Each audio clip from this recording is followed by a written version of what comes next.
Take a look at this table. This is the life of a German soldier, a Lancer, in World War II, laid out in field gray and steel. You see the obvious tools of war: the Mauser rifle, the stick grenade, the entrenching tool. But tucked away in the pockets of millions of men, alongside family photos and stale rations, was something else. Something small, made of rubber, and officially stamped by the military bureaucracy. A condom. To the modern eye, it seems personal, private. But in the 1940s, this wasn't just about morality or romance. This little piece of rubber was a calculated piece of military equipment, as essential as a bandage or a bullet. Why?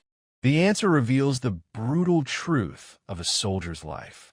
It tells a story of an invisible enemy that killed more armies than gunpowder, and a story of desperate improvisation where a medical device became the only thing keeping a rifle firing in the mud of the Eastern Front. Today, we are answering a simple, intelligent question. Why were German soldiers given condoms? And how did they use them to survive the war? To understand the why, we have to look at the numbers. In the wars prior to World War II, disease was the great killer. During World War I, for every soldier killed by machine gun fire, huge numbers were incapacitated by sickness. And among those sicknesses, venereal disease, syphilis, and gonorrhea was a tactical nightmare. Imagine a German division preparing for an offensive. They have the tanks, they have the fuel. But if 10% of their infantry is in a field hospital receiving treatment for syphilis, that division is combat ineffective. They cannot hold the line. In the 1930s and 40s, penicillin exists, but it is not widely available yet. A case of syphilis isn't a quick trip to the pharmacy. It is a sentence. It means weeks, sometimes months, of fever, pain, and weakness. A soldier with VD is a soldier who can't march, can't shoot, and consumes precious resources. The German high command was cold and calculating. They didn't care about the soldier's soul. They cared about his utility. A diseased soldier was, in their eyes, a useless eater and a drain on the Reich. They realized they could not stop young men from being sexually active. War heightens the drive for life and connection. So, instead of prohibition, they chose regulation. This brings us to the logistics of the occupation. When Germany occupied France and Poland, they encountered a unique problem. Soldiers on leave were mixing with the local population. The infection rates began to spike.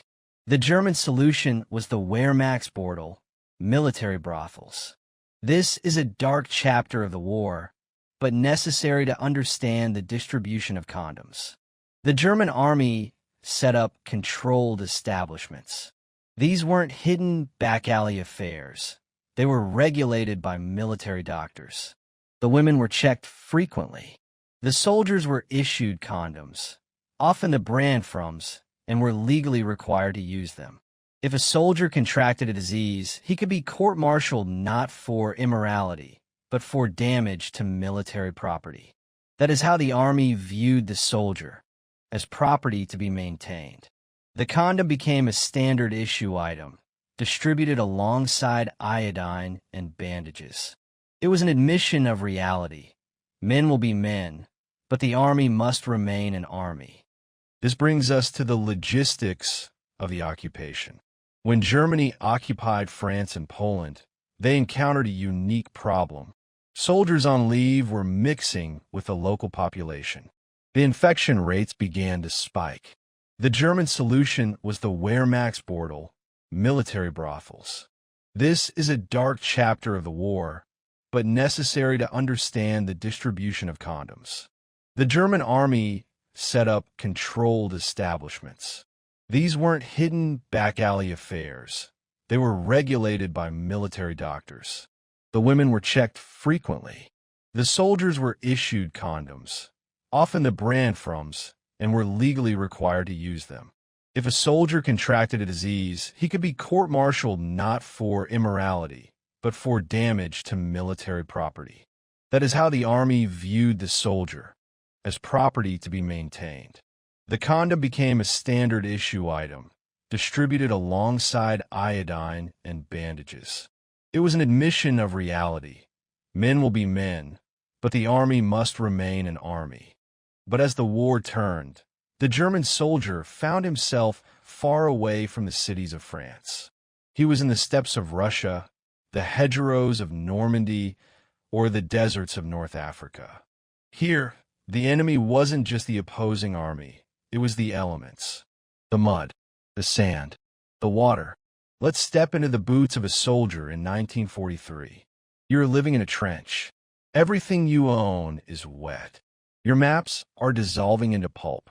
Your matches are soaked, meaning no fire and no warm food. Your rifle, your lifeline, is constantly at risk of jamming. This is where the German soldiers' ingenuity took over. The high command gave them condoms for health. The soldiers used them for survival. The text we are exploring today mentions a crucial detail. The waterproof rubber was sturdy and tough.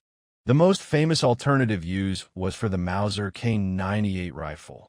If you get mud inside a rifle barrel and then pull the trigger, the pressure has nowhere to go.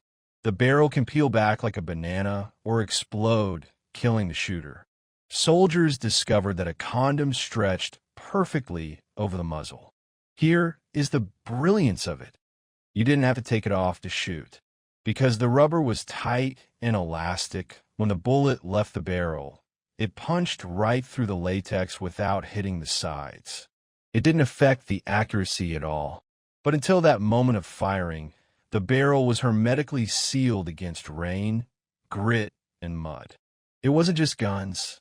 The personal safe, soldiers used them as miniature waterproof bags. A box of matches, a picture of a wife, a code book. In a river crossing, these items would be ruined. Inside a knotted condom, they stayed bone dry. The amphibious assault. When soldiers had to jump off boats into the surf, almost every weapon was capped with a condom to prevent saltwater corrosion instantly. It is worth noting that the Germans weren't the only ones. The Americans and British eventually adopted similar strategies, though their propaganda was different. The Americans used cartoons. Dr. Seuss actually drew brochures warning against the Venus flytrap of VD. But the German application of the condom as a multi-tool remains one of the most poignant examples of military improvisation. It speaks to the intelligence of the common soldier. Command thinks in terms of statistics. So, to answer the question, why were German soldiers given condoms? Officially, to maintain combat power and prevent the spread of debilitating disease in a pre-antibiotic world. Unofficially, to keep the rain out of the rifles and the hope alive in the trenches. It serves as a reminder that in war, everything, absolutely everything, is a tool for survival. If you enjoyed this deep dive into the hidden history of World War II equipment, make sure to like and subscribe. Tell us in the comments, what other piece of standard issue gear had a surprising second use? See you in the next video.